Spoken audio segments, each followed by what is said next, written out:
Greetings and welcome to a new video about electric circuits. In this video I would like to discuss another topic different than the previous one, which is about dependent sources.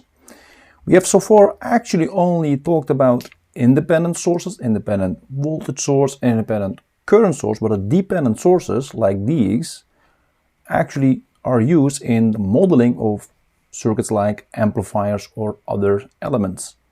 So that is very important. Also consider this in great detail. So this video will be a lengthy video with a lot of examples. First I will start with a theory, very briefly about these dependent sources, and then move on to clarify the situation in many examples. Of course we will look at the calculation step by step for every example and then verify these in SPICE simulations. First let me give you the outline first. The theory will start about types of dependent sources. We have a couple of them. In this case we have 4. We only talk about also linear dependent sources. Then we will discuss circuit modeling using a dependent source to clarify the situation of these types. Then in the second part we will look at examples. So we will have a couple of examples. In this case we have 6. And we will look at the electric circuits. We have a different type for each of them. So we have 4 types of 4 different electric circuits. And we will also look at a Thévenin equivalent circuit using a dependent source in our circuit and a Norton equivalent circuit, again having a dependent source. So this is the outline. Let me first then start with a theory and then talk about the dependent source first. We have seen so far that the independent sources like a VS, that is a DC voltage source, or IS is a DC current source. And we know the voltage of the voltage source and the current of this current source is independent of the other parameters or other elements in the circuit actual in the ideal situation. That is not the case for the dependent sources. They are dependent, as the name implies, by another voltage or a current in an element. So they are active, they are still an active element, but they are controlled by a current or voltage in other element in the circuit. And the modeling of electronic devices like transistors, BJT or MOSFET, and amplifiers using op-amps, can be modeled using these dependent sources. Now we have 4 types of dependent sources. We have voltage controlled voltage source. That means the voltage is controlled and that voltage source is then producing that voltage. And we have also current controlled voltage source. So we have a voltage source, but then the current is actually controlling that voltage source. In a similar form we have for the current source 2 times, so the current source is controlled by a voltage source. In a similar form it is controlled by a current. So we have then let's say the name for the voltage controlled voltage source as VCVS, and we can see also the other 3. Now the transfer in this first case is from volts to volts. So we measure volt and we produce volts.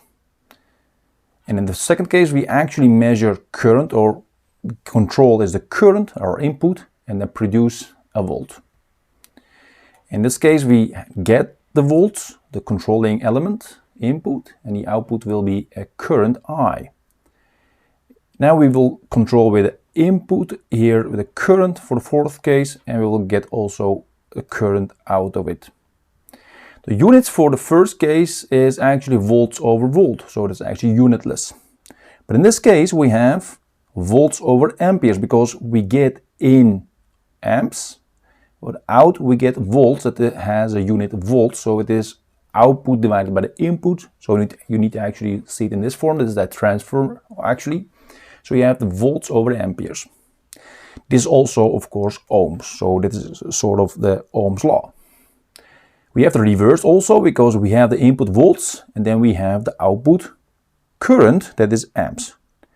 By the way, this is called transimpedance and this is called transconductance. This is actually voltage amplification. And this is the 1 over ohms or Siemens as the unit S. Now we have also current to current transfer, and that is just a current amplification, also unitless. So that could be a current amplifier. Now we have models, of course, for these four dependent source types, and we will use these models to work out the analysis in our circuit like these, because this is a model of a battery, or this is a model of kind of a current source produced by a sensor. So that is also a model. So this is also a model. So we can see there is a controlling element here. So voltage is actually measured here, and it's producing actually a voltage there.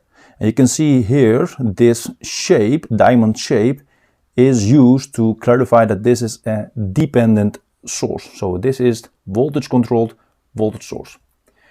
We have also for the second case, the current. This is the controlling current. So somewhere else in the circuit, there's a current flow from this node to that node.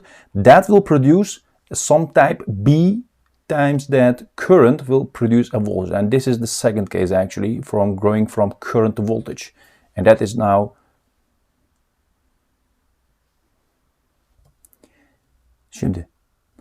the second case is the current control voltage source. The model is shown here. So there will be a current flow here in this branch somewhere in the circuit. It could be through a resistor or somewhere else. And this current I will produce some voltage here between these two nodes, and this diamond shape again is used for that dependent source. So there's current to voltage conversion here. And that B is that transfer ratio. In this case there's an A, that was a transfer ratio, kind of a voltage amplification ratio. And this is the B, which is the transimpedance ratio. So we have then current controlled voltage source. For the third case, the voltage is measured here between these two nodes, always of course in parallel. The current is measured in the branch and the voltage is measured between the two nodes. This controlling voltage will produce here a current between these two in this branch. So this, let's say, dependent source, again in diamond shape, has C times the voltage between these two nodes. Okay, and that is the voltage controlled current source. So we have a current source here, but it depends on the voltage here, and it is multiplied by ACs. Let's say this voltage is 3 volts, and this C is, let's say, 10, then we have 3 times 10, 30 amps actually in this branch, like that. Okay, the final one, which is then the current control current source, or the current amplification, CCCS. That's actually shown here. So we have a current in this branch that will produce in this branch also a current, but then D times larger or smaller, of course, depending on the value of D. And this is the current controlled current source. Okay, now we have seen actually the dependent sources in modeling. Let's also talk about an actual circuit, in transistor circuit, where we use this. This is a BJT.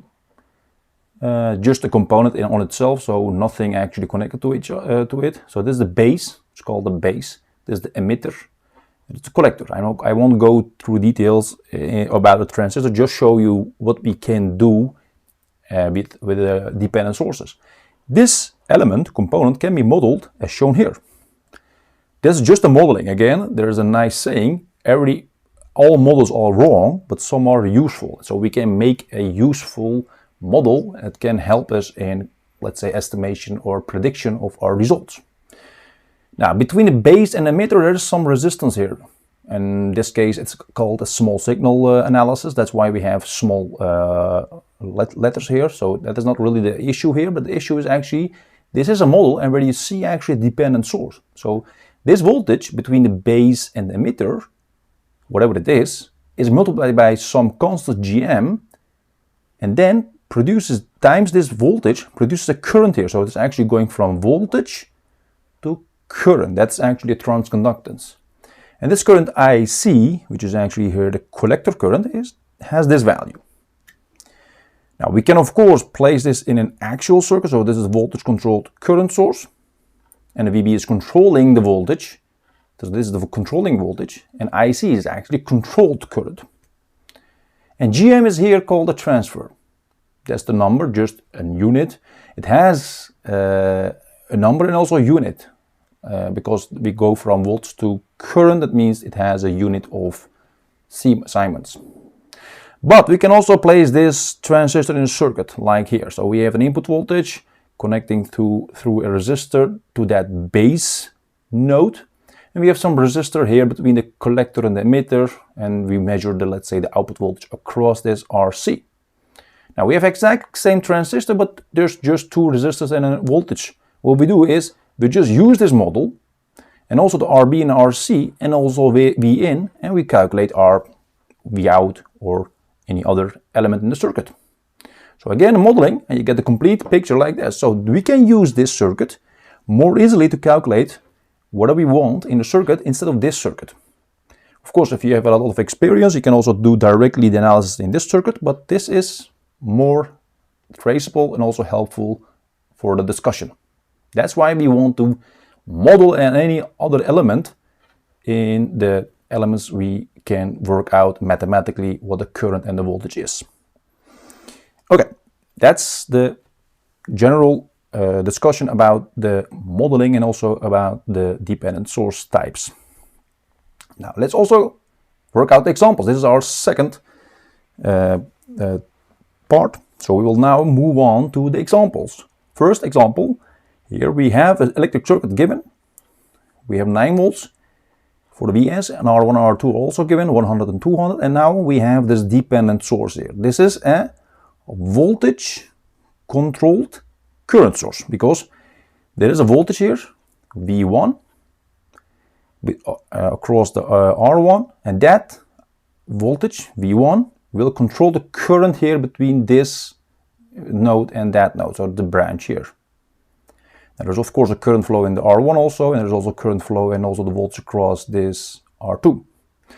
What we want is two things. We would like to calculate the V2, that's the voltage across R2, and also the I1, which is current through R1.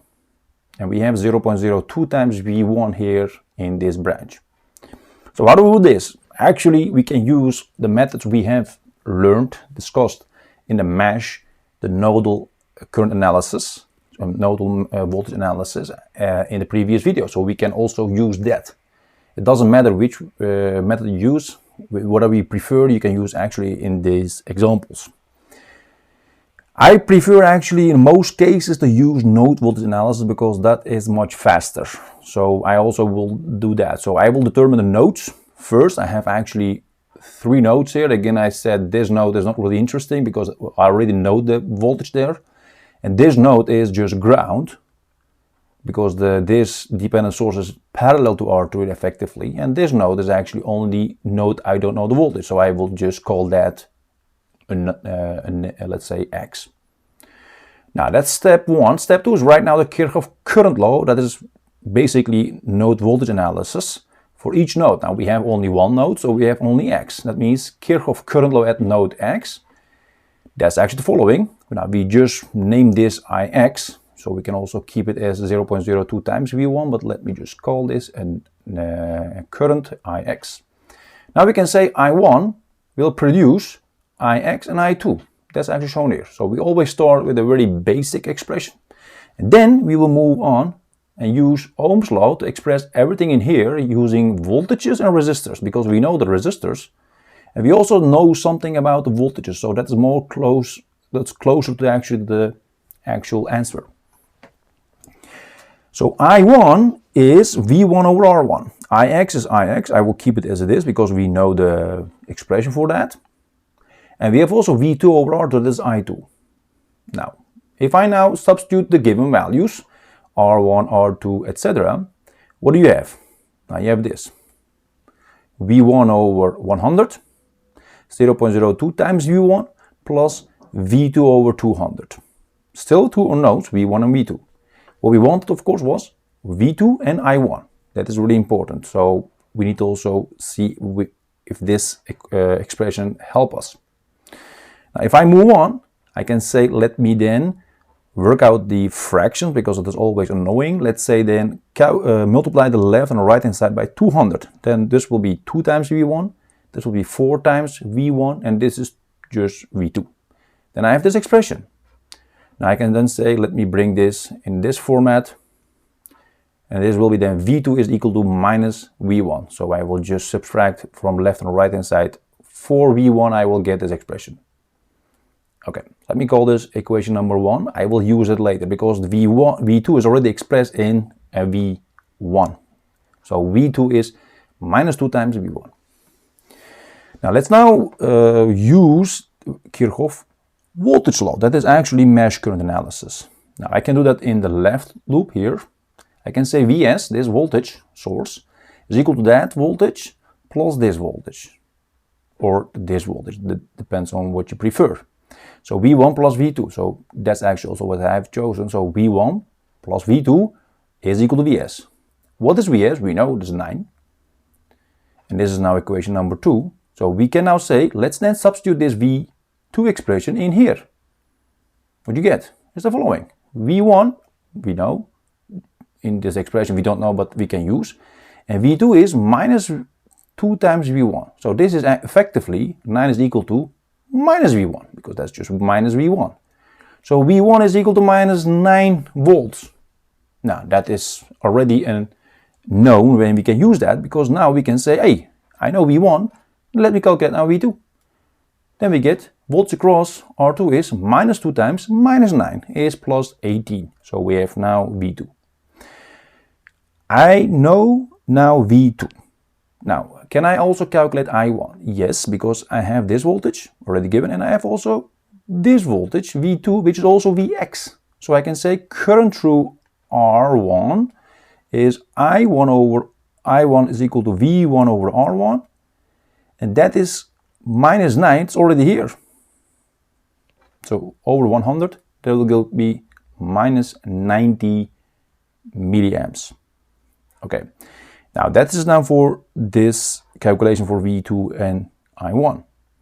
Let's also see that in the simulation, because I already prepared the circuit for you. This is the, let's say, the element we use in our simulator for the voltage controlled current source. You can see actually this node here, this connection is given here as a parallel. So we measure between these two nodes of R1, and that will produce a current here 20 millis or 0.0 times that value.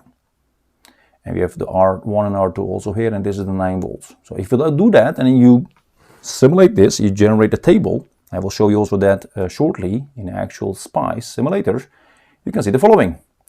We have 18 volts, so V underscore R2 between node 2 and 0. It's exactly what we have calculated. And you also see minus 90, so 90 milliamps, so minus 90 milliamps. That is I1, because it's I underscore R1 between 1 and 2. Now, those verify our calculations. Now, let's also see this in the actual simulator and then move on to the second example. So let's jump to the simulator and see what we have there. Alright, this is the simulator for our first example in SPICE. So you can see the circuit here and also the dependent source. This is the dependent source. It measures the voltage here across R1 and produces a current here. So this is voltage controlled current source, voltage controlled current source. And you can type in actually here the, let's say, your transconductance, and you can see the unit is Siemens. Okay, now we can now measure everything here by doing table of results. So go to analysis and then DC analysis, because it's all DC, and table of result, and then it will be generated here. This is the circuit, so this is just for the, let's say, the reference. This is the actual circuit we have given.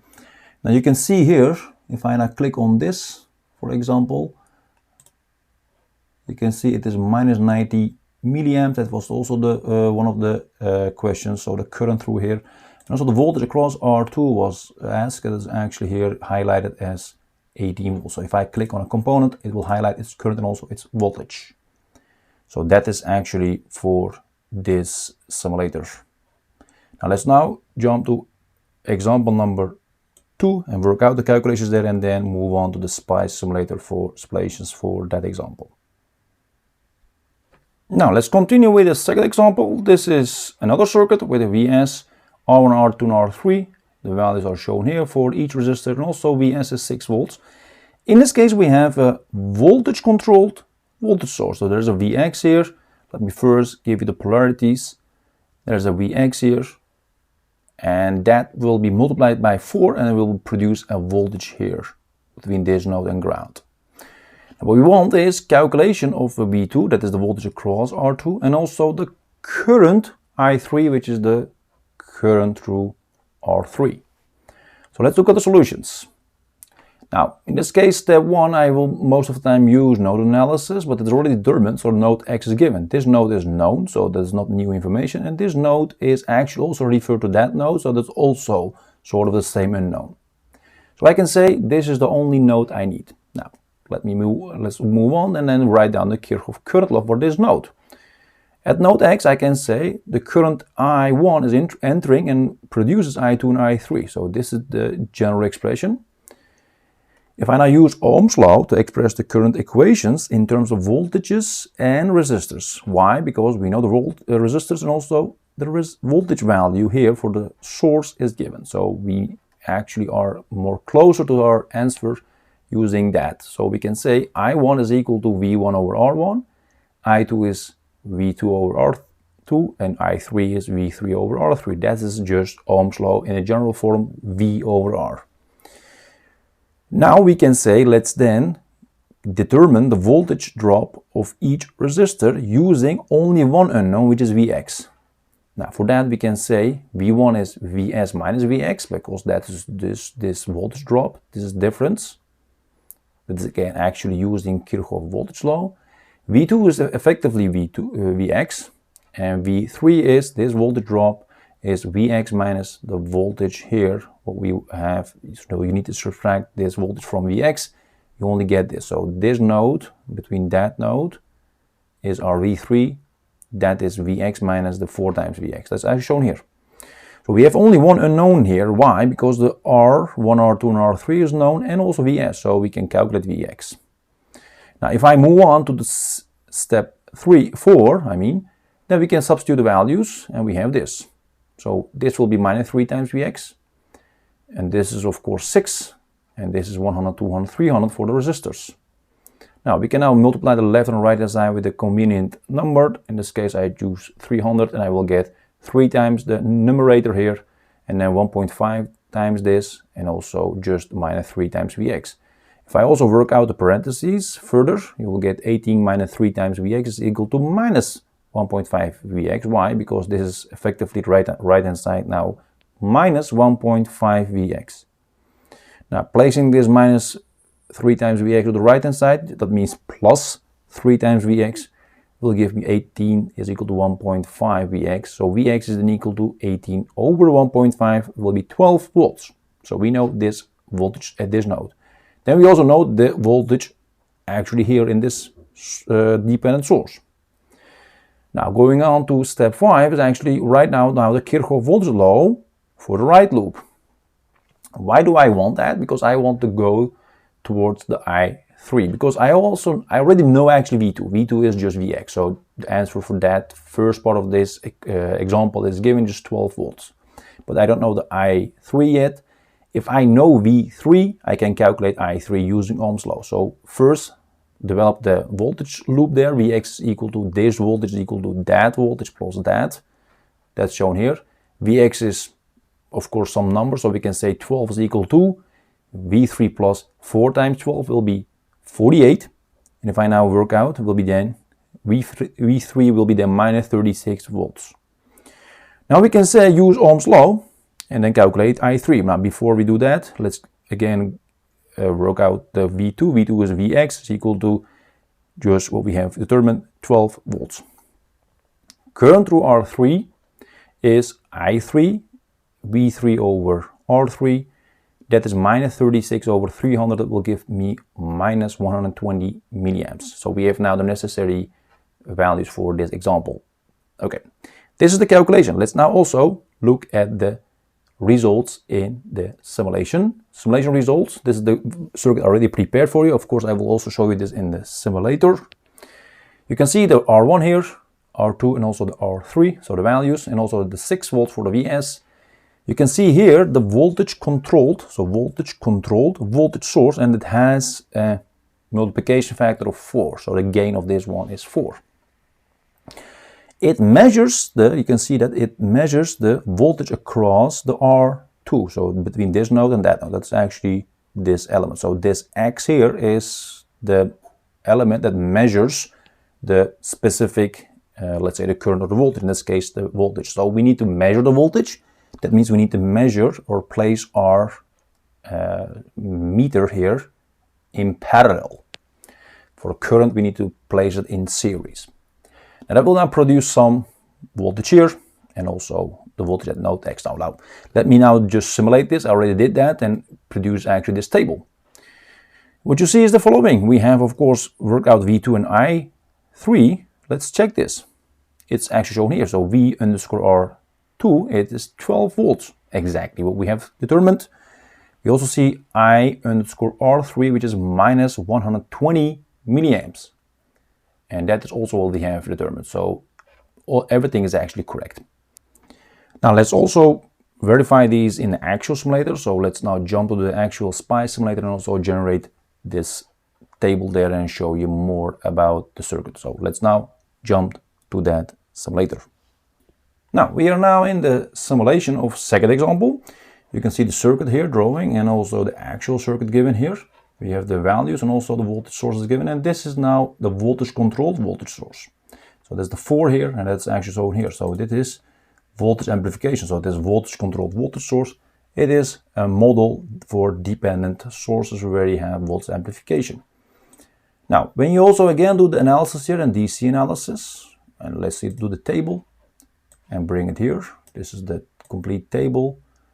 Now, if I now look at, for example, the voltage across R2, that is 12 volts, and through R3, it is minus 120 milliamps. So that is again checked here, and then you can highlight actually the current and the voltage of a specific component by actually clicking with this pen on that component. So if I click on R1, it will highlight it, R2, it will highlight it, everything, and you can see also for R3. All right, now let's now move on to example number 3, work out the calculations there for the new circuit and also do the simulations there in SPICE and then move on for the other examples. All right, now we are in example number 3. We have again another circuit given here with a VS of 2 volts this time and R1 and R2 given 400 and 200 ohms. In this case we have a dependent source again, but this time it is current controlled current source. It is 5 times I1. What is I1? I1 is actually this current, so flowing through R1, and there's also V2 here shown for more details later, because we would like to calculate the V2 and also the I1. V2 is voltage across the R2 and also I1 is the current through R1. Okay, and this is the current we have here. Now let's go to the solutions. As said before, I prefer to use node voltage analysis, so I will determine the node. In this case I have this node X only I can use. This node is known, it's already VS, so that's not interesting. This node is the only unknown node I can use. Now that's first step, just determine your node. Second step is write down the current law of Kirchhoff, so Kirchhoff current law, KCL. For each node we have only one, so we can say KCL at node X. That means I2, this current actually is produced by 5 times I1 plus I1. So this current plus this dependent current source. So I2 is I1 plus 5 times I1 means actually 6 times I1. So I2 is 6 times I1. Now we can say use now Ohm's law to express the current expressions in terms of voltage and resistors. Now we can say V2 over R2, because V over R is the Ohm's law, specifically then for V2 or I2, and for I1 it's the same, so 6 times V1 over R1. Now, what is V2 and what is V1? Now V2 is this voltage, actually node X, but V1 is this voltage, that can be expressed in terms of Vs and also V2 or Vx. And that is better, why? Because we have now here 2 unknowns, But in the right hand side here, when you substitute for V1, Vs minus V2, using Kirchhoff-Volt's law actually, we have only one unknown. Because R1 and R2 are known and Vs is known. So we can now say substitute the values for this expression. I will have 200 for the R2 and R1 is 400 and I have Vs of 2. So this is the expression. Now if I now multiply the left and right hand side by 400, I will get this expression. Now work out the parentheses, I will have 2 times V2 is equal to 12 minus 6 times V2. That will give me 8 times V2 is equal to 12, and that will give me V2 is equal to 1.5 volts. So I have now V2. That's also one of the questions here in this example. Then we get the following. We can say the voltage across R2 is 1.5, but the current through R1, which is also known, is this voltage, this current. So this current we can calculate using Ohm's law. We can say V1 over R1. V1 we know. Why? Because it was Vs minus V2. And we know V2 and Vs is already given, so we can say 2 minus 1.5 over 400 given for R1. They will give us 0.5 over 400, 1.25 milliamps. So we also know that. So we have now both of the unknowns in our question. Okay, now let's also look at the simulation. This is the circuit I have already prepared for you in the simulator. I will also show you that in the actual simulator. You can see the 400 ohms R1 and also 200 ohms for the R2. And this is the voltage source of 2 volts. The current controlled current source is shown here. So you can see this is the current controlled current source. So the current is going up. And there is also a meter here between node 3 and X. This node is X. That is measuring actually the current flow in R1. I need to place it in series so you can see it. It goes in this and then it follows this branch and going in the same direction, so in series, and then it's connected actually to the dependent source, also to R2. So that is really important. Otherwise, if you do it parallel for a current meter, you don't measure actually the current, but you actually measure the voltage. So for voltage measurements, we do always parallel, and for current measurements we will always place the meter in series with that element. Now when you now set up this circuit in the simulator and also generate the table where you get the voltage and the currents, you have this. I will also show you that how you do that in the simulator shortly. Now you can see the following. I want to verify V2 and also I1. V2 is shown here, so V underscore R2, that's 1.5, so exactly what we have calculated. I1 is I underscore R1, it's 1.25 milliamps, exactly as what we have calculated. So this verifies our calculations. So we can of course also do that in the simulator. I already did it of course here, but let's also see that live in the simulator itself. So you can also see how we can generate this plot and this table. So let's now jump to the SPI simulator and then after that move to the fourth example. Alright, we are now in the simulator for example number 3. You can see the circuit here. We have Vs R1, R2, also shown here. We have a current controlled current source. So it is again connected like that. So you can see also if I double click on it, it is current controlled current source. That means current amplification. By the way, you can find these sources here. So you can go to sources and control sources. You can see a lot of options. There are also other options, but I haven't discussed that. It is just a linear amplification, so we don't discuss any other models for dependent sources. Again, the current will flow through R1 through here, and then it will go through my meter in this fashion. So it is the correct polarity and it's connected all as shown in the circuit. And if I now do analysis, DC analysis, and do the table of results, going here, and you can see if I now click on this one, for example, I can see the current and the voltage for this resistor, but I can also highlight this one. You can see also the voltage 1.5 volts, and also it's showed the current. So this is the current and the voltage for R2. This is the current and also the voltage for R1. Now the question was for V2. V2 was 1.5, that's also verified, and for I1 it is 1.25 milliamps, it's also verified. Alright, now let's now move on to example number 4. in the calculations and also do the simulations after that.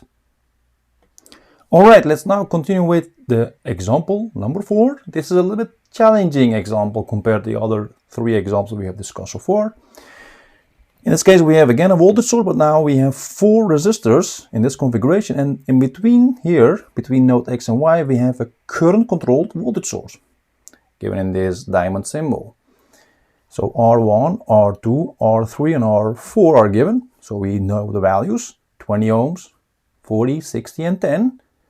And we have 5 volts here, and there is 6 times I4. So this current is multiplied by 6, and there will be a voltage between node X and Y of 6 times that current. So what we want is we would like to calculate the V2, that is this voltage, and also I4, that is this current. Okay, so let's then see how we can do that. The current direction is already given, so we know that the voltage is between the node X and ground. Now, determine the nodes, it's already given, so we have X and Y, it's already given for us. If it is not the case, you need to determine that by yourself. So we can, of course, also designate this as node, but we know the voltage, so that's not a new information. So X and Y is only the 2 nodes we require. Now for step 2 is write down the Kirchhoff current law for each node. So we need to do it now for X and Y. So we have now 2 equations to work with. So this current here, Ix, is just what I designate here. That will help us in our analysis, because we like to use Kirchhoff current law. We also want to designate this current in this branch, which is the unknown current here. So let's then do Kirchhoff current law KCL at node X first. That is I1 plus Ix will produce I2. So I1 plus Ix will produce I2. Node Y is I3 will produce Ix and I4. That's actually shown here.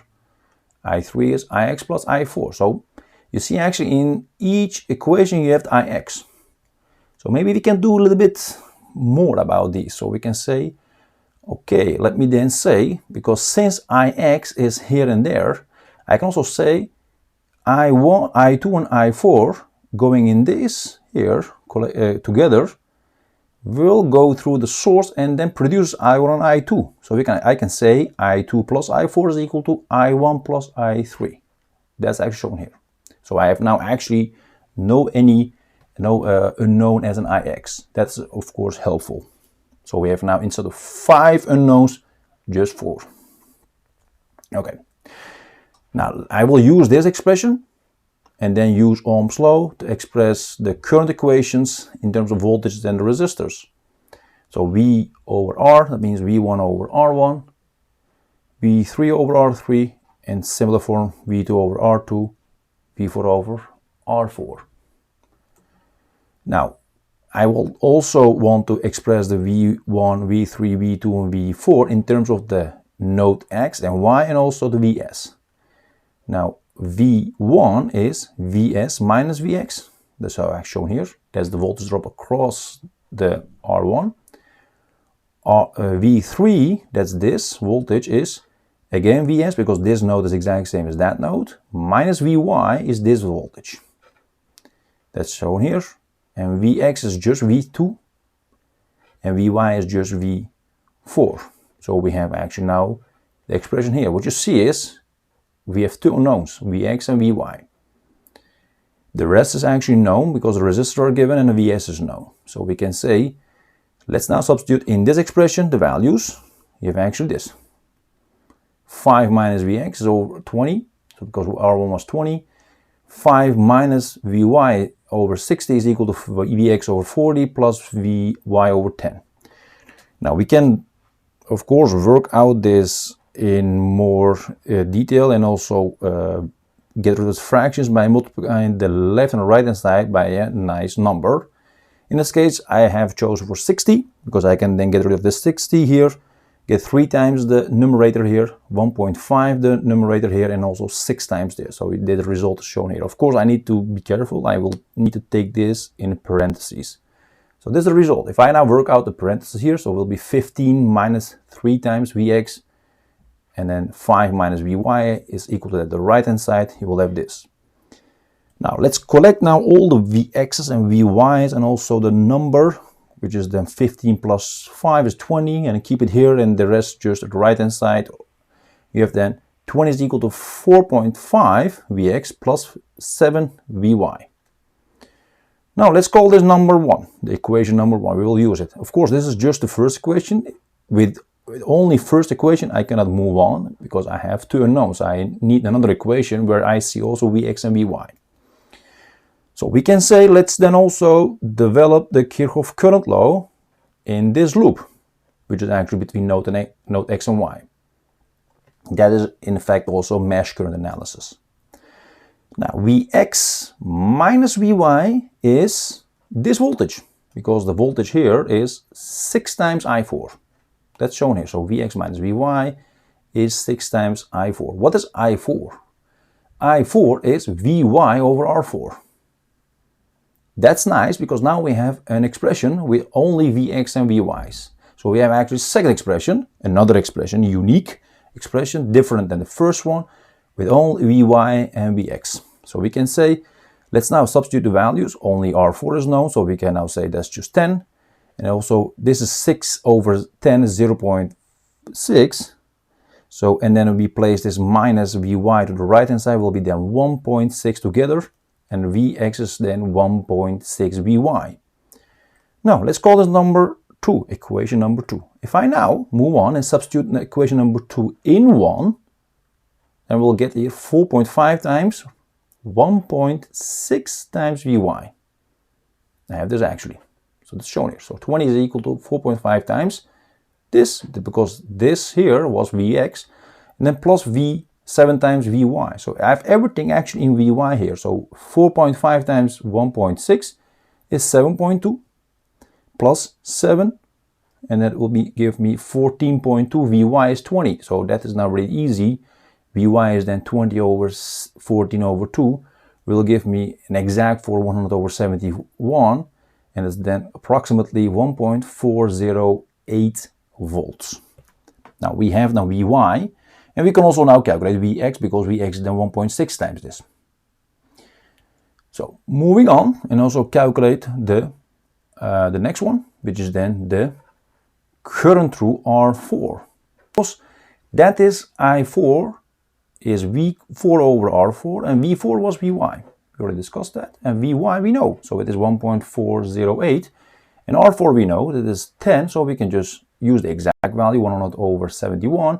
10 over 71 will be approximately 104.8 milliamps. The voltage across R2, V2, is actually Vx. So Vx is V2.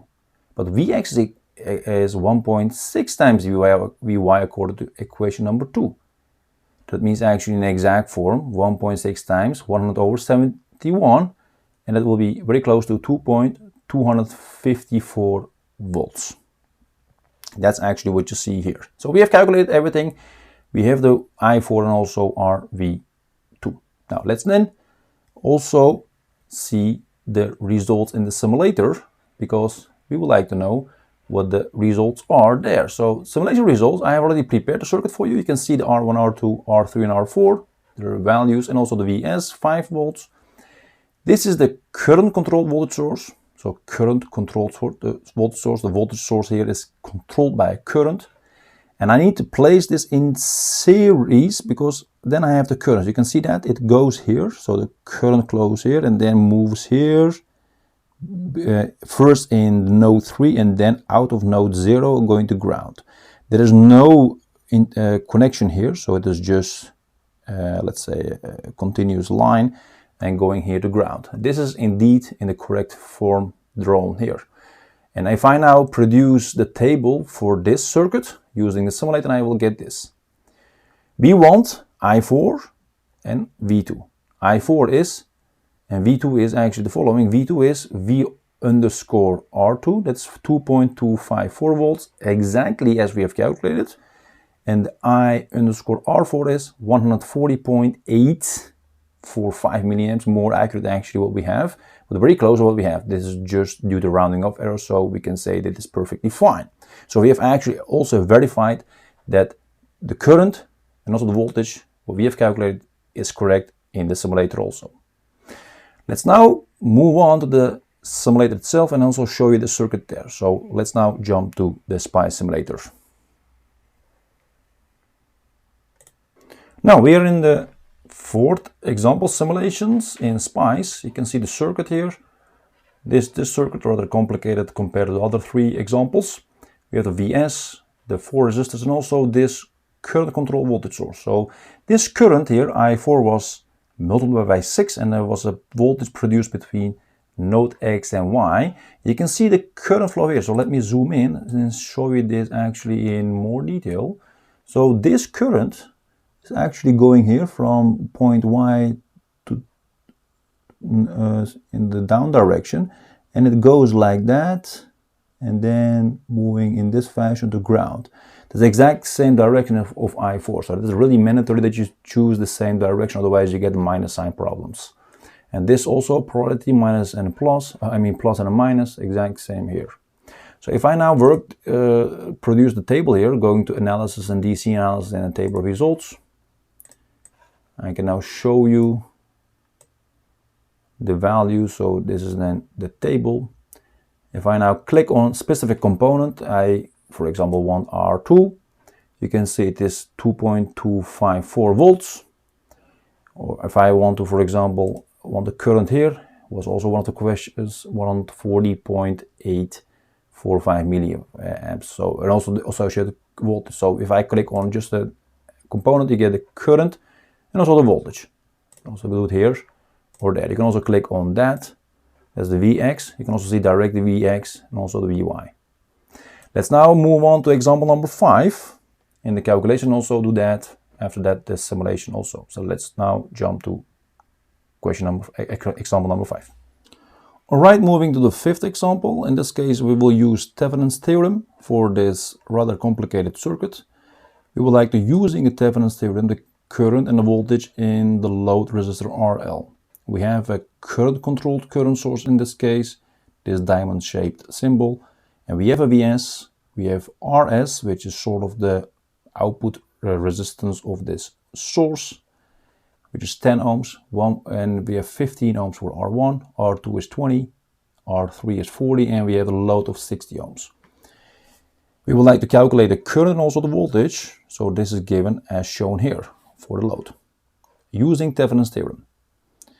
Okay, we already designated also the A and B for these 2 nodes. That will be helpful later on. So let's look at the solutions. How do we do that? Step 1 is actually for the Thévenin's theorem, remove your load just from the circuit.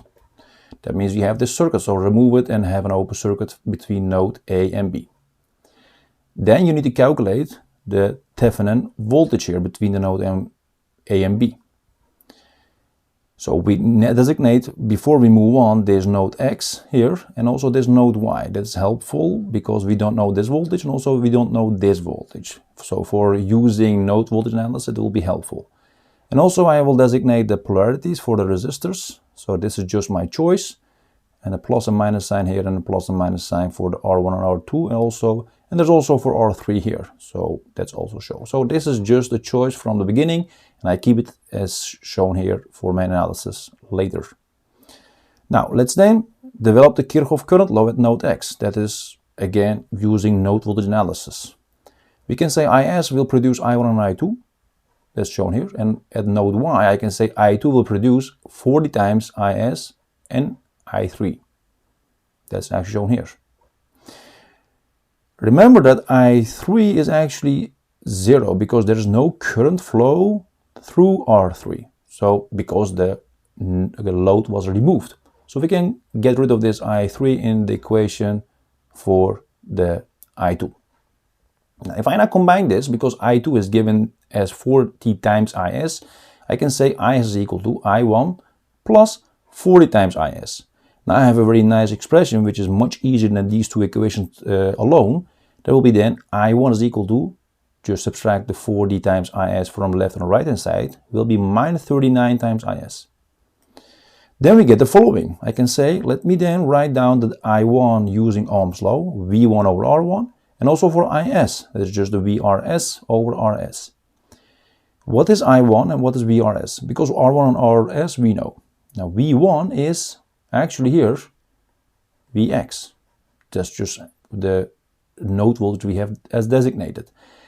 VRS, this voltage is Vs minus Vx. That's also shown here. So that's again the voltage drop across the resistor RS only. Now we have only one unknown. That is really nice. Now we can substitute the values we have given. So it is 2 volts and 15 ohms for R1. And we have also the RS of 10 ohms. So we can now use this and then multiply the, let's say the left and the right hand side by 30. Will be helpful. Then you get 2 times Vx is equal to minus 39 times 3. And then in parentheses 2 minus Vx. This is then the result. So 3 times 39 will be then 117. If I now work out the parentheses, you will get 2Vx is equal to minus 234 plus 117 Vx. Now bring this Vx to the left hand side, will be then minus 115 Vx is equal to minus 234. So Vx will be then this value, which is approximately 2.035 volts. So we have the Vx. Of course we want to calculate the current and also the voltage of the load, but this is important for our Thevenin voltage because that is the step 2 at the moment. Because Thevenin voltage is itself Vy, because that is just this node voltage, because there's no current flow here, so there is no voltage drop across R3. But Vy itself is equal to Vx minus this voltage drop. So if I know the current I2, I can calculate the Vy because Vx is known. Do I know the current I2? I know the expression that's shown here. So 40 times Is. Now let me substitute that, 40 times Is for I2. I also know the R2, which is 20. So 20 times 40 will be 800. So let me also do that. So this is the expression I can use for my Thevenin voltage. So Thevenin voltage is just basically Vx minus 800 times Is. Now the question is, do I know Is? Almost, because I have I1 is equal to minus 39 times Is. I can express now Is is equal to 1 over minus 39 times I1. I1 is the current I know. Why? Because Vx is known, and this current I1 is Vx over R1. So I can say that's just Vx over R1. So I can say 1 over minus 39 times 2.035 over 15. I will get minus 3.478 milliamps. So minus 3.478 milliamps for current flowing here from left to right. That is the minus sign. Okay, now I have the current and I can now substitute it in here, and I know the voltage of a Thevenin voltage. So let's then move on. Say this is the expression. Let's substitute that. This, of course, in the correct, let's say, for the value for this milliamps. So I need to, of course, do that divided by 1000, and I get 4.817 volts for the Thevenin voltage. So this is the step 2. Okay, let's bring it here and use it later. For step 3 is determine the Thevenin resistance. Now I need to short independent voltage source. I actually need to disable all the sources, independent sources. Remember, dependent sources cannot be disabled because they are dependent. Independent sources can be disabled. That means a short for my Vs. So I have still my dependent source. I have still A and B, and I look at between the nodes A and B, that is the Thevenin resistance RTH. Now apply now, in this case, it is a little bit different than the previous examples. Now we need to apply a test source here, test voltage or current source, and then see what the test current is. So if I do that for my circuit, this is still shorted Vs, I apply a test voltage and then resultant test current will be then determined. But the ratio of these two, V test over R test, is my Thévenin resistance. Just basically actually Ohm's law. So if you have, let's say, an ohm meter, a resistance meter, that is also doing basically the same thing. It measures the voltage here, and then also look at the current what is actually pushed in, and then the ratio of that is, using Ohm's law, is that resistance between node A and B. That's exactly what we also will do. So we don't know, and we don't actually need the actual value of V test. It can be just 1 volts, but we are only interested in the ratio. So again, call this node X and Y. Now we of course have a different situation because the current is now flowing in that direction instead of I3 in that direction from left to right. So we need to again assign the plus and the minus signs, etc. So let's do that, because now it's going in that direction, so it will be then here. So let's then do in node X again the current flow. And we have done it actually, so we can do it a little bit faster. This is now what we have. Of course, since this is 0, we can say 0 minus Vx over Rs. And Vx over R1, and I2 is Vx minus Vy over R2. That's actually shown here. Now, if I now substitute the values for R1, R2, and Rs, I have this expression. And this is, of course, an expression with Vx and Vy as an unknown. Now, when I multiply the left and right hand side by 60, I will get minus 6 Vx is equal to 4 times Vx, and then plus 3 times the numerator here, Vx minus Vy. Now, if you work it out, you will get 13 times Vx is equal to 3 times Vy. So Vx is then 3 over 13 times Vy. This can be handy and can be used later in another equation. So let's call this equation number 1. Now, going to Kirchhoff current law at Y, node Y, is I1 and I test come together and produce actually 4T times Is. That's actually shown here. So again, basically write down every voltage in terms of node X and Y and divide by the resistors. I test, I want to keep it as it is because I want to have that ratio in my expression. And this is 4D times Is, and Is already given here is minus Vx over Rs. So let's then substitute the values here. So 20 for R2, and then 10 for Rs, and then also work this out. So we will get left and right hand side times 20. You will get Vx minus Vy plus 20 times I test is 40 over 10 is 4, and then times 20, you will get 80. Of course, you have a minus sign in, so you'll get a minus 80. Now let's then express this 20 times I test and the Vx and Vy. You have this expression. Now let's call this now equation number 2. Okay. We have now an expression of I test in terms of Vx and Vy, and we have also Vx in terms of Vy here. So what we do is we collect these two equations and substitute equation number 1 and 2. Then we have an expression of I test in terms of Vy only. That's actually shown here.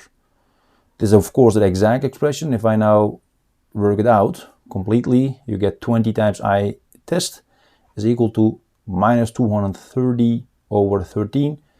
That is then this in exact value. For I test is now given by this expression. So you divide by 20. But what we want is actually in the expression, keep that I test. So I would like to have Vy in terms of I test. This is then this expression. And I will keep it as, and then I keep it as this, and then call this equation number 3.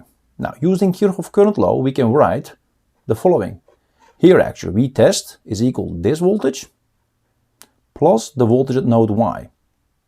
Just again, the loop here. So going actually in the counterclockwise direction.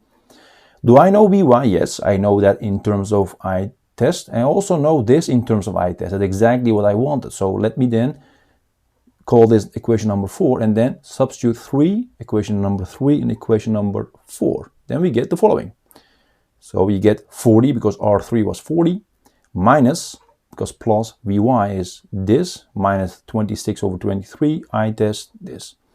Now if I now work this out, you will get approximately 38.87 times I test equal to V test. Now, I wanted, as said before, V test over I test as a ratio, not their specific numbers. I don't need that. So if I now calculate the ratio here, V test over I test, that will be just 38.87. This is exactly our Thévenin resistance. So we have our Thévenin resistance is 38.87 ohms. Now we have also done that. So these are really the two important parameters for our Thevenin equivalent circuit we will draw shortly. Now going to next step 4 is form that Thevenin equivalent circuit using Thevenin voltage and Thevenin resistance shown here, and still A and B are shown here. So this exactly A and B here without a load is now transformed in this equivalent circuit. So you don't see anymore the dependence, or also not VS anymore, all the other resistors. So it is all merged to these two components. That's actually the power of this equivalent circuit method. Now step 5 is connect now your load, this resistance between A and B, to that circuit of Thevenin equivalent circuit. So you will get this. Now what we are interested in, of course, the current and the voltage. So this node and B is still there, load connected. We would like to calculate the VL and also the IL. So this VL and IL will be exact same as this VL and IL, because the nodes are A and B are exact same as in the original circuit. But this circuit is, I think, 10 times easier than this circuit to calculate with. So we can say using the voltage divider rule, we can calculate the VL. That's one of the unknowns. So we can say VL is equal to RL over RTH or plus RL times VTH. We know everything. So we can calculate 60 over 38.87 plus 60 times our Thevenin voltage, and I will get 2.923 volts. Now using Ohm's law, because I know the VL now, I can use the RL and then calculate the IL, the current through the load resistor. So that will be then 2.923 over 60. That will give me 48.72 milliamps. You can get maybe a little bit larger or smaller values if you have the rounding off in a different form, but this is what you will get very close to that value. Okay, now let's collect these and then also show the situation in this simulation also. These are the let's say the summary of the results. So Thevenin resistance, Thevenin voltage, the load voltage, and load current. Now simulation results. This is the circuit. You see the VS, RS, R1 and R2, but in here I need to measure, of course, this IS. So I need to again do it, because this is the current controlled current source. I need to measure the current, so that current goes here, leaves actually here, and needs to go in that meter. So I measure here between 5 and 2 the current flow. That is the current flow through RS, and that will produce 40 times the current here between 3 and ground. Now that is connected to R2 here and also R3 here, so, and also R load here. So you can see this simulator circuit is exact same as the original circuit given in this example. Now moving on, the simulation results are shown here. So this is the table I have generated. You can see for the load voltage, that is the V underscore RL between 4 and 0, this 2.923 volts. Exactly what we have calculated. Fantastic. The voltage is here, I underscore RL, again between 4 and 0, that is 48.725 milliamps. So very close to what we have. Again, due to that rounding up here, you have really small difference, but that's not really a problem. So we see that this is also very, very close to what we have calculated. So this is actually a verification that the calculations are correct. Now, the actual circuit of the Thevenin equivalent circuit was this. That's quite simple circuit, just a VTH voltage source, DC voltage source, in series with the resistor, the 38.87. So I would like to just show you that this circuit is also producing exact same results. And this is in the 60. So this was our drawing using Thevenin's equivalent circuit. But you see, if I now measure here the current and also the voltage for the load, you see 2.923 volts here and 48.72 approximately milliamps for the current. So exactly very close to actually what we have calculated. So the original circuit with the original drawing circuit in the simulator will produce exactly the same, we can say that safely, exact same results as the Thevenin equivalent circuit, because this is Thevenin voltage shown here, This is Thevenin resistance shown here, and this load is just exactly between node and B, 60 ohms, and we get the exact same current and a voltage. That's very nice. Now let's now go to SPICE Simulator and also show you that circuit there and also produce this table and so the measurements there, and then we will move on to the sixth example using Norton's theorem for the exact same circuit. So let's move on and continue with the SPICE Simulator. Alright, we are now in the simulator for example number 5. This is the actual circuit drawing from the given circuit in the example. You can see the RL, the R3 and R1 and R2 and RS and VS. There's also a dependent source here. This is the current controlled current source. So IS here is flowing here from left to right. It's actually shown here. So it is current flowing here, and then this is 40 times. You can see also here the current amplification. That means it is a current controlled current source. This is the circuit I have used or produces using the Thevenin's theorem. So let me zoom in a little bit. You can see actually this complete thing. So this is the Thevenin voltage. We have calculated also the Thevenin resistance, and there was a load. So this is the point A, point B, point A, point B, point A, point B. Now, when I do here, let's say calculate nodal voltages, it's, I think, much faster because it's specifically the load voltage and load current. Click on this one, you get this 2.923 volts and 48.73 approximately milliamps. If I click on this one, a different actually circuit, I will get very close to very close to the values here. So you can see again the voltage and the currents are close to that one. You can also of course produce a table and then show everything there also. So you can see the table of course longer because I have now two circuits and a lot of data. So I can say click on this one, it will highlight it, or I click on that one, it will also highlight it. So you can see this for the Thevenin, this is for the actual circuit, this is for the Thevenin, this for the actual circuit, this is for the Thevenin. So you can see there is a very small difference between the actual circuit and also the Thevenin equivalent circuit. This is just due to rounding of errors. It has nothing to do with our errors in our actual calculation. Alright, this is then for the simulation discussion. Now let's go to the example number 6. Discuss there the exact same circuit, then using Norton's method, Norton's theorem, and do the calculations and everything we need, and then also do the simulations for that specific circuit. So let's move on. Alright, we are now in 6th example, but in this case we will use Norton's theorem to calculate the current and the voltage for this load resistor RL. So exact same circuit, exact same values as in example number 5 where we used Thevenin's theorem. Now we will also demonstrate the Norton's theorem, and we will also see later in a final discussion that the Thevenin's theorem and Norton's theorem are exactly, let's say, similar representations of a circuit. That is called source transformation. But let's look at the solutions here, and again the current and the voltage for the load is shown here, and we have A and B. So let's look at the solutions, and step 1 in this case, we remove the load and short the output. So it is not that we keep it open, we need to short it out, and then now your circuit will actually become this first, and then you short it, so between A and B. And that is first step, and the second step is determine your Norton current. That current is actually flowing here. So we don't look at the Thevenin voltage, but now the Norton current. Now let's also designate again the X and Y, and we need to use, of course, the polarities. So let me assign this. This is what I have chosen, and this is also what I have chosen. In this case, I3 is not 0 because there is some connection to ground here, so there will be, of course, something flowing there. Now we apply Kirchhoff current law at node X and Y.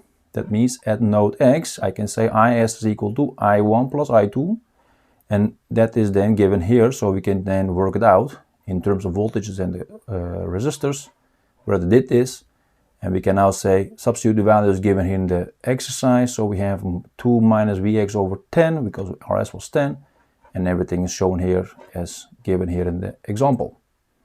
Now when I multiply the left and right hand side by 60, I will get 6 times the numerator of the left side times 4 times Vx, and then 3 times this Vx minus Vy in parentheses. If you work out the parentheses, you will get the left and right hand side this one, and the final result will be 12 is equal to 13 times Vx minus 3 times Vy. And let's call this equation number 1. We will use it later on.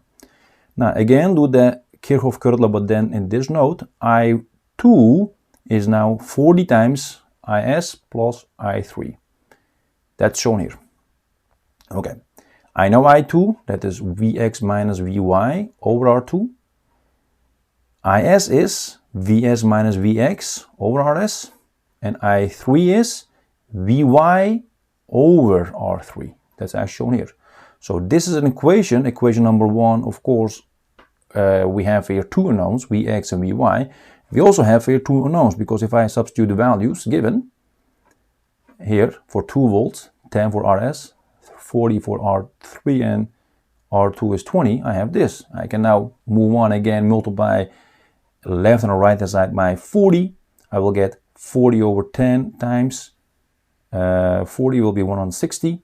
So because 4 times 40, and you will get here just Vy. And if you now also work out the parentheses as we did before, you will get this expression. And then you collect the values, you will get 320 is equal to 162 Vx minus 3 times Vy. And I call this equation number 2. Now calculate now the node voltages X and Y at X and Y. So we collect the equation number 1 and 2 together. And you can see nicely that 3 times Vy and minus 3 times Vy here is actually shown here. So if I now subtract these from each other, so first equation minus the second equation, I have a very nice result, because now we'll get minus, so you do actually 13 Vx minus 162 Vx is minus 149 Vx. This will be just 0 times Vy, so I will lose one of the unknowns, and I will have 12 minus 320, I will get minus 308. So in order to calculate Vx, I need to do minus 308 divided by minus 149. That will give me 2.067 volts. That is the Vx. So I know Vx now, but I need, of course, In for that. For In, I need Vy. Why? Because In is V3 actually over R3, but V3 is also Vy. So we need to calculate Vy. Now, that is not really difficult anymore, because Vx is known. So if I substitute in equation number 2, for example, or equation number 3, doesn't matter, I can calculate Vy. Now, if I use equation number 1, I have this. Just place the 12 to the right hand, just swap actually the equation. Now, I know Vx, I need Vy. So if I write it down in this form, so Vy is equal to 12 minus 13 Vx over minus 3, so 2 steps at once, and then substitute this value in here. I have then for Vy 4.957 volts. Now if I now substitute that here, and then over 40, because that was R3, I have my Norton current, which is 123.9 milliamps. So I have now my Norton current. Now moving on to the next step, which is then the Norton resistance, that is Rn. Now we need to short the input independent voltage source. That is only thing we need to short, because the dependent source will stay in the circuit. We cannot remove them. This is the A and B, and we actually look in here and we now determine the Rn. This Rn is exact same as the R Thévenin. So I will go a little bit faster. So we applied there the test voltage in example number 5, and determined actually the ratio between the V test and I test. So that is really what we need to determine. So we designated X and Y, and then also polarities were given, and then worked out actually at node X and Y Kirchhoff current law. That's actually all shown here. So Is equal to I1 plus I2, just exact same business actually as we did before. And then you just substitute the values and then work out the fractions, and you produce an equation as shown here, and that is an equation number 3. So Vx is now given in terms of Vy. Similarly for Vy, for at node Y, I2 plus Ix is equal to 40 times Is. So these two currents will then produce this. shown here. And if I now also substitute the values, I will get this one. And now I will have this expression, and this is now equation number 4. So I can use this expression and this expression together to move on with my Norton resistance. Now substitute these 3 in 4, because now I have an expression then in terms of only Vy. That's shown here. And that will result in this. And that will give me this expression for Vy. So Vy is equal to minus 26 over 23 times I test. This is the exact expression. I can now call this equation number 5 and then say, using Kirchhoff current law, we can write the following. That's I test. Looking at this circuit, I test between this node, these two nodes, is equal to this voltage R across R3 plus Vy. That's actually shown here. Now I have a Vy expression in terms of I test. So I can say, let's now substitute 5 in 6. I have this expression. I can say V test is then equal to, if I work it out and then approximate this, and I have a 38.87 I test. Now I need a ratio, already said that, so V test over I test is then 38.87. And we have defined or discussed that this is Rm because this is just a measurement of this resistance here between these two nodes. So I can say Norton resistance is equal to 38.87 ohms. So we have also the Norton resistance. Okay, now moving on to the formation of the Norton equivalent circuit using IN and RN. This is the Norton equivalent circuit, and A and B are still here. The exact same A and B in the original circuit. Still no load. Now we will connect the load to this circuit, and still A and B here. Now we will calculate the voltage and also the current for this load. Now we have a very simple circuit. This circuit actually is similar to that circuit, so exact same voltage and current for the load will be produced. But this is, I think, much easier than this complicated, rather complicated circuit using dependent sources here. So that's the reason for doing this analysis. And also for other reasons, for let's say for maximum power transfer, this circuit is much easier to work with. Now using current divider rule in this case, because we have a current source, will be producing its current here and then will split its current in Rn and RL. This is the Norton resistance, this is the load resistance. That will be actually following IL is equal to Rn, the other resistance, divided by the summation of these two times the IN. Now we have everything. We can just calculate the IL now. That will be then 48.72 milliamps. We also have calculated this exactly in the Thévenin equivalent circuit used in example number 5. Now we can now use Ohm's law and say VL is equal to IL times RL. So V is equal to current times resistor. Do we have the current? Yes, we just calculated that, and we also have the resistor 60 for the load. So we have now 2.923 volts for the load voltage. This is exactly the same as we have calculated in the Thévenin theorem example. Okay, now moving on to the simulation. These are the results in summary: Norton resistance, Norton current, voltage of the load, and the current of the load. Simulation result. This is the circuit, exact same circuit actually as we have discussed before, and also produced directly from the given circuit. And the results are shown here. So you can see the V underscore RL is 2.923 volts, exactly as we have calculated. And also the current here is shown here. So I underscore RL is 48.725 milliamps, very close to what we have. This is just due to rounding off errors, so this is exactly actually as we have calculated. If I now use the Norton equivalent circuit directly and then connect there my R load as shown, so this is the Norton current, 123.9 milliamps, and also 38.87 ohms. And measure here the current, you can see 2.923 volts and also 48.71 milliamps. So again, very close to what we have calculated. And you can see this circuit and this circuit practically produces the exact same results for the load current and also the load voltage. That slight difference again is just due to your rounding of errors. It has nothing to do with the error in the calculations, just rounding of errors. This is of course also an error, but then you take exact values and produce, let's say, a table and a spreadsheet, and then you get exact least same result as the simulator. Alright, now let's also see this in the actual simulator and then discuss this further. But before we move on to that, I will also want to show you more about the transformation, so source transformation.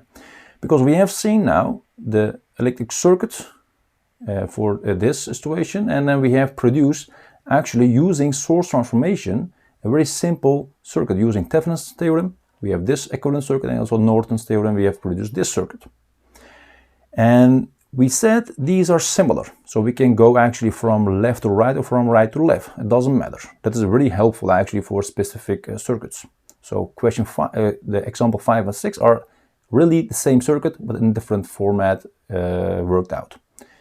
Now, Thévenin resistance is actually exact same as Norton resistance. So we can say R Thévenin is equal to R Norton. But Norton current is equal to Thévenin voltage over Thévenin resistance. This is just Ohm's law. So we can say IN is equal to Thévenin voltage over Thévenin resistance. Now let's see what the results were, just a summary. So 5 and 6, 5 was for Thévenin and 6 was for Norton. Thévenin equivalent circuit, Norton equivalent circuit. This was the result. So Thévenin voltage and Thévenin resistance. This was for the Norton current and Norton resistance. So you can see it's the exact same, but currents are, of course, the current is different than the voltage, but the result can be checked by using this formula. Does this VTH over RTH produces this IN? Let's see this. So 4.817 over 38.87 is exactly this, and that produces IN. So we can say this is checked. Nice. And these two circuits and the methods will produce also the same load current and also the load voltage. That's really nice to see also here. Now we will now jump to the simulation in the example, for example number 6 for Norton's theorem, and then close this actually complete session. So let's now jump to SPICE simulator. Now we have now the simulator for the example number 6. Exact same circuit as in example number 5. So you can see also here, but the only difference is just its equivalent circuit. This is now Norton equivalent circuit. Let me zoom in a little bit. So this is the zoom in version. So you can see Norton current source and Norton resistance. Norton resistance is of course exact same as the Thévenin resistance, but this is the Norton current source, and this is the equivalent circuit of Norton, just this part highlighted in red. This was the load. Now this load current and load voltage was asked from this original circuit. This is the original circuit. So if I now do the analysis and go specifically, so we can of course specifically go to do the nodal analysis, and if I now do that with my pen, click on this RL, you can see the values. So 2.923 volts and 48.725 milliamps. If I click on this for the Norton equivalent circuit, I get also very close to that value. Just small difference, that is just a rounding of errors. If I now look at a table, that will be a little bit better to see and compare the actual two circuits. Of course, a little bit long table, a lot of data shown here. If I click on this with my pen, this is the original circuit. You can see 48.725 milliamps and also the associated voltage. But if I click on that one, this is the one below. So this is the for, let's say, the original. This for Norton, you can see there's a very small difference just due to the rounding of errors, and this is exact same. So you can click on it. This for the original circuit, this using Norton equivalent circuit. So you can see it is really confirming our calculation. Also, this circuit is also very handy, as discussed before, for maximum power transfer problems. So in order to calculate your maximum, let's say the correct load resistance here, we know from other examples that load resistance must be equal to the Norton resistance, or load resistance must be equal to the Thévenin resistance if you use the Thévenin's equivalent circuit.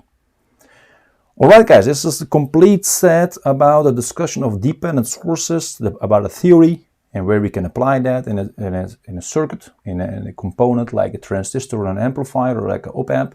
And we have worked out now 6 different exercises to give you more insight and also using the simulations to support our calculation, also verify them. So I hope this complete set will give you better insight in how you can simulate, calculate, and work out step by step these kind of circuits, sometimes complicated, using the methods we have discussed, like node voltage analysis and also the mesh current analysis. If you have any questions about these topics, these examples, please let me know. I will try to answer them as soon as possible.